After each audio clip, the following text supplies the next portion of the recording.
administration, we have assembled to represent the alternative of steadfast resistance, political independence, and a vision of revolution. I'd like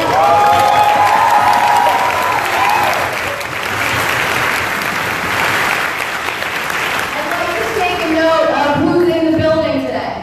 According to our registration, as of Thursday night, we had resistors from 37 states and 159 different towns and cities.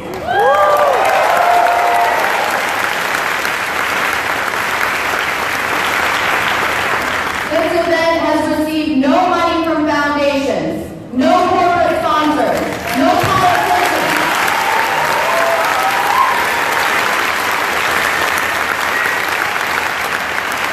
no multi-millionaire or billionaire benefactors pulling the strings. This event was built through all of our hard work, sacrifice of time, energy, money from the grassroots, from poor and working class people like everybody here today. We want to salute the dozens of young people from Albuquerque, New Mexico, from California, from the Pacific Northwest, many of whom are low-wage workers who have fundraised like crazy to get here.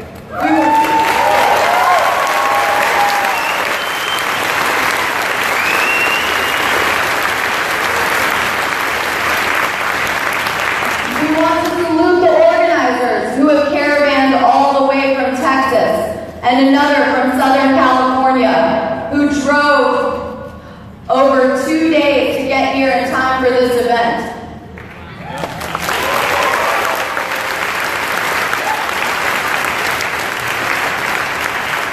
We want to salute those who have traveled all the way from Chicago in vans and cars, from Rockford, Illinois, from Iowa, from Michigan, and the Midwest.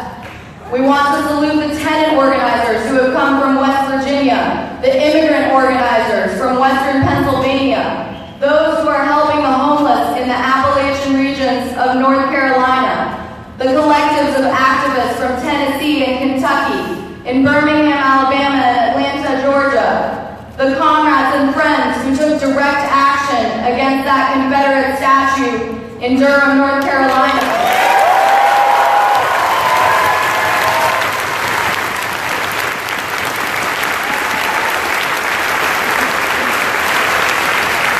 We want to salute the organizers of the Boston Anti-Fascist Mobilization that a month ago drowned out white supremacists.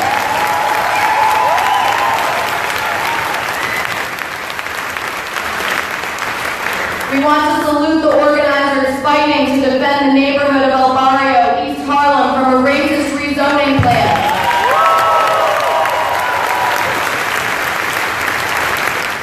The anti-pipeline organizers taking direct action in rural Western New York.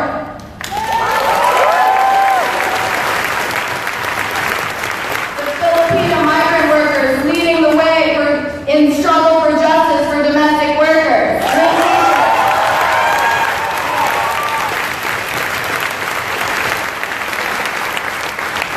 We all saw yesterday the horrific news that the St. Louis cop who killed Anthony Lamar Smith was let go.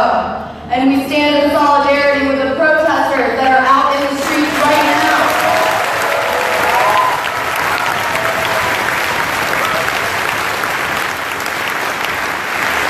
We also have with us today many family members and loved ones of those whose lives have been stolen by police terror. I'm going to read those names out now. Zaquana Albert, girlfriend of Delron Smalls, killed by the NYPD. Victoria Davis, sister of Delron Small. Hortensia Peterson, whose nephew, Akai Gurley, was killed by the NYPD. Tony Taylor from St. Louis, mother of Carrie Ball, killed by St. Louis PD. Rhonda Dormius, the mother of Corinne Gaines, killed by police in Randallstown, Maryland. Joshua Lopez, whose uncle John Collado was killed by the NYPD. Montier Benjamin from Atlanta, whose son Jarvis Benjamin was killed by an Avondale PD. Yvette Benitez from Suffolk County, a relative of Keenan King, who was killed alongside his friend a few months ago by a racist vigilante. Janet Baker from Houston, whose son Jordan Baker was killed by Houston police. Crystal Brown of Florida, whose ex-husband Marlon Brown was killed by DeLand PD. Marion Gray Hopkins of D.C., whose son Gary Hopkins Jr. was killed by Prince George's County Police. Beverly Smith, whose son Alonzo Smith was killed by D.C. security. Gina Best, whose daughter India Kager was killed by Virginia Beach Police. Angela McCain, mother of Gerald Hall, killed by D.C. Police. Pamela Brooks, whose son Amir Brooks died after being illegally pursued by Prince George's Police. They are joined by Burnett McFadden, a community advocate who has lost 3 sons to community violence. Valerie Awkward, who lost her son, Jamal Medina, and Deshola Dawkins, the mother of murdered community activist Timothy Dawkins. These courageous families, who are still fighting for justice and have become organizers themselves in the struggle against state violence and white supremacy, have traveled considerable distances to be here and to be a part of this movement.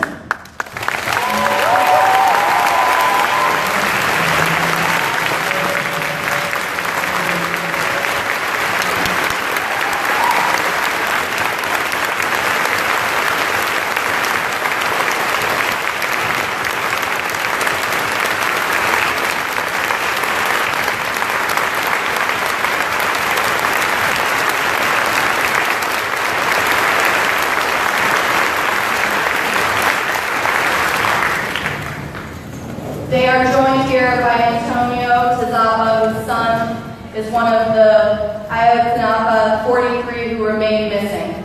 We also have with us Robert King of the Angola 3, a former political prisoner who spent 32 years in Angola prison.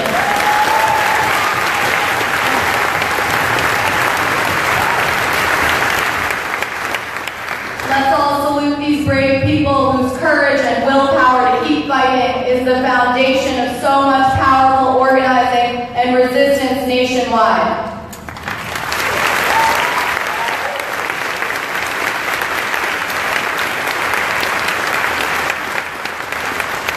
And a couple of our honored guests have come from thousands of miles away. We especially want to honor Yang Jinsuk, the Director of Policy and Planning of the New People's Party in South Korea.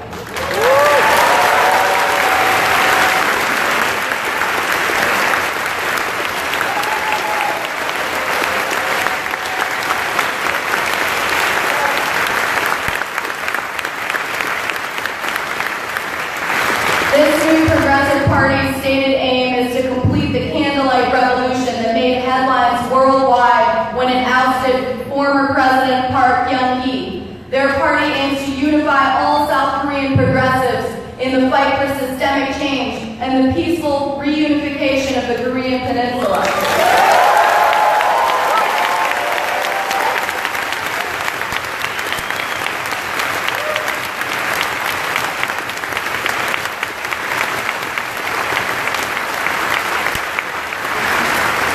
We certainly have a lot to learn from these sisters and brothers who have traveled all the way from Korea to be here, and we look forward to hearing from them later on in the program. So let's give